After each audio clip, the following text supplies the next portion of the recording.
A year had slipped by since Emily and I had gone our separate ways, and life had reshaped itself into something I never could have imagined. I was now living in a small condo downtown, a far cry from the house that once echoed with our laughter and late-night talks. My days were quiet: work, books, a walk now and then. It wasn't exciting, but it gave me the peace I'd longed for after our turbulent ending. Since the divorce, Emily and I had kept a silent agreement. No calls, no messages, no attempts to reconnect. It was easier that way.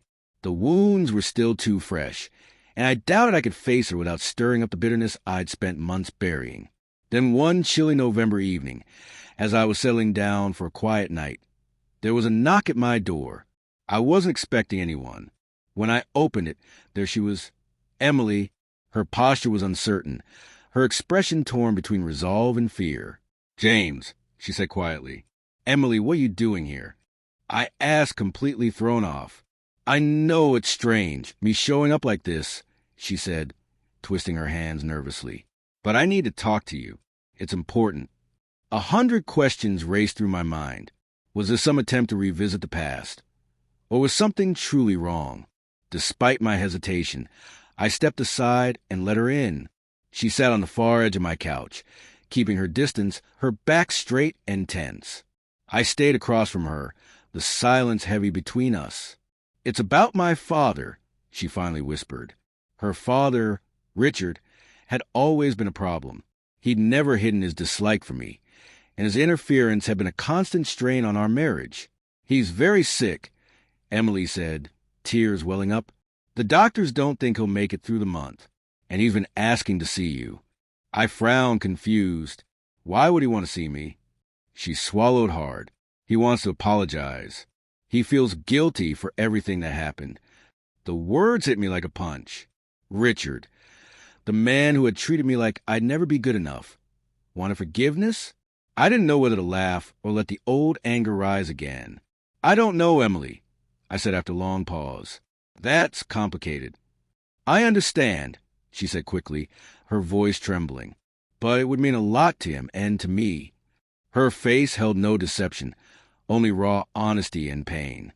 For a moment, I saw the woman I used to know, the one I once loved deeply. Against all reason, I found myself nodding. "All right, I'll go." 2 days later, I stood outside Richard's hospital room, my heart pounding. Emily stood beside me, quiet and composed. At her gentle nod, I opened the door. Richard was sitting in a chair by the window, his frame smaller than I remembered. The proud, loud man I'd once known looked fragile now. When he saw me, his lips curved into a faint smile. "James," he said weakly, "thank you for coming." I nodded, not trusting myself to speak. "I've been doing a lot of thinking," he continued. "I realize now how much harm I caused between you and Emily. I thought I was protecting her, but all I did was break both of you." Hearing him say it brought back memories I'd buried deep. It hurt, but it also lifted something heavy from my chest. "I appreciate that," I said quietly. "But it wasn't just you. Emily and I both made mistakes." He smiled faintly. "Maybe so. Still, I hope you can forgive an old fool." It took me a moment, but then I nodded. "I forgive you," I said, and I meant it. That moment changed everything. It didn't erase the past, but it softened it. Over the following week, Emily and I spent time together as we helped her father through his last days. There was no talk of reconciliation, no lingering romantic tension. Just a quiet understanding between two people who had endured something together. When Richard passed, we stood side by side at the funeral, not as husband and wife, but as people who had once loved deeply and had finally found peace in the aftermath. In the days that followed, our conversations were different. We spoke about lessons learned, about how far we'd come. There was no bitterness left, only acceptance. Months later, I received a letter from Richard's lawyer. Inside was a small inheritance and a note written in his shaky handwriting. "James, thank you for forgiving me. Use this to begin again. You've earned it." I sat there for a long time, reading those words. The money wasn't what mattered. It was what they symbolized. Closure, understanding, release. That night, I realized something.